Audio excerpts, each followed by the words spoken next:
Thank you very much. My name is Rob Hunden. I have Evan Holmes with me here from Hunden Strategic Partners. Our team did conduct the independent analysis, and we were going to also kind of lay out again just the purpose of the act and the fact that it is self-policing, in the fact that just because a project may generate taxes throughout the Commonwealth, only those taxes generated on-site are eligible for the rebate. So this is something that if the project performs, then it will receive a portion of that performance back through the program. And many programs, or many applicants and projects have been approved. Some have recovered their full amount, some have not. And in that way, this is actually a model around the country that we talk about in economic development circles of a program that actually is very self-policing and is very responsive to the fiscal needs of the Commonwealth. So as you mentioned, we have reviewed the application for this project, and so I think it would be good, first of all, just to re-describe the major components of this project. This is quite a large project that's been proposed for Kentucky, and the major components of the Ark Encounter, which is really a cross between a theme park but without rides, a museum, and a zoo. It has a lot of those components, which makes it very unique throughout kind of the attraction industry. Definitely a novel item, and its centerpiece is, as you can see here, one of these, a few bullet points down, is the full-size replica of Noah's Ark. And that is a story that for Christians, Jews, and Muslims is a story from their theological heritage. So it crosses multiple boundaries and is a very popular story, and something that most people have heard about. And there have been a number of surveys about people's interest in this type of an attraction. So there are 800 acres to the project. There will be 2 people movers, teaching rides, live theaters, lecture halls, and presentation areas, a 3,000-seat amphitheater, a full-size replica of Noah's Ark. It's about 800 feet long, a pre-flood town with retail and entertainment. There will be quite an extensive animal and aviary section with a petting zoo and live shows and exotic birds and animals, a children's area, the replica of the Tower of Babel, which will have a special effects theater inside, journey through biblical history with this special effects experience, a first-century village, special events area, which will host touring shows and other events and exhibits throughout the year, as well as restaurant and retail options. And so as we were looking at this and really looking at the sponsors of this project, we understood that they have quite a bit of experience in this type of thing. The project sponsors include folks that have been involved in Silver Dollar City and Dollywood and other theme parks, as well as the Creation Museum. And so they do understand how these types of facilities work, and that it's a multi-dimensional experience. It's not just attractions, it's food, it's beverage, it's entertainment, and a number of other items. As we were looking at this, as you know, there's quite an extensive report that goes along with this very short presentation and an executive summary as well.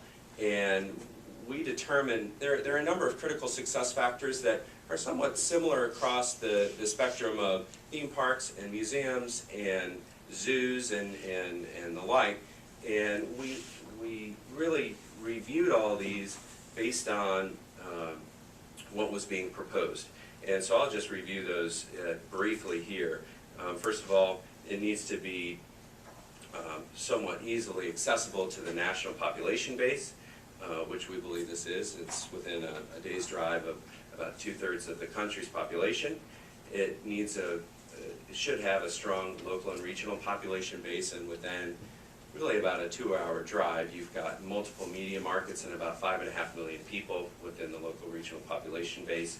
The immediate area is very sparsely populated, but so is the area around Kings Island when it was developed, and we tend to see that with theme parks and things of this size, where they develop outside of a major metro area, and then over time things kind of gravitate that direction. It must have easy access. This is right off of the interstate, and needs to have parking logistics to accept high volume of traffic in and out all at once, similar to a concert venue, which we have reviewed and believe that the applicant does have a plan for this. Again, strong balance sheet and strong ownership is critical to make sure that the project continues to perform. Anything can be novel for a period, but it needs continual reinvestment, expansion, and kind of reimagining constantly to keep people coming back, because you can get one person for one time and that's a novelty effect, but then how do you keep them coming back? So understanding that there's a strong balance sheet and strong ownership, and really an understanding of what it takes to continue to get people coming back to this experience. And that is something that in our interviews with the applicant, we believe they know what they're doing in terms of this novelty effect, as well as they have budgeted for continual investment over the period. That leads to the need for continual investment in new attractions, and they call it new hardware and new software. And we believe that this will scores positively in that regard. Key attractions, certainly the key attractions and the compelling theme are the Noah's Ark and the Tower of Babel. Comprehensive offerings, we talked about food, beverage, retail operations, these things that make the experience a day-long plus experience. Strong marketing and advertising, and a positive guest experience, and we talked about the compelling theme. So the theme has got a wide appeal, and we believe that overall, in reviewing the application, that there was nothing really that stood out to us as a major concern. And we've reviewed a lot of projects for a lot of constituents over the years, and we found some major holes in a lot of places. So we felt pretty good about this meeting those critical success factors. As was mentioned, there are a number of very specific criteria that have to be met to kind of pass the test and get approval. And one is, does it meet the definition of a tourist attraction? And the project does meet the definition of a tourist attraction as noted in the statute as an entertainment facility. So it does pass that test and that criteria. Does the attraction have costs in excess of $1 million? The project budget is $172.5 million, so it certainly exceeds that requirement. Will the project remain open more than 100 days a year? The idea is here is the statute didn't want just seasonal attractions, it wanted year-round employment and attraction activity. And this will be a year-round operation, and we have queried the applicant several times about this to understand how they're going to keep something that many believe is primarily an outdoor operation going throughout the year, and actually a lot of this will be indoors. The Ark experience itself, most of that will be indoors. The Tower of Babel will be indoors, and they'll have a number of the animal areas will be indoors. So while the bulk of the activity will probably be during the warm months, they do expect a lot of events and other things to drive attendance throughout the year.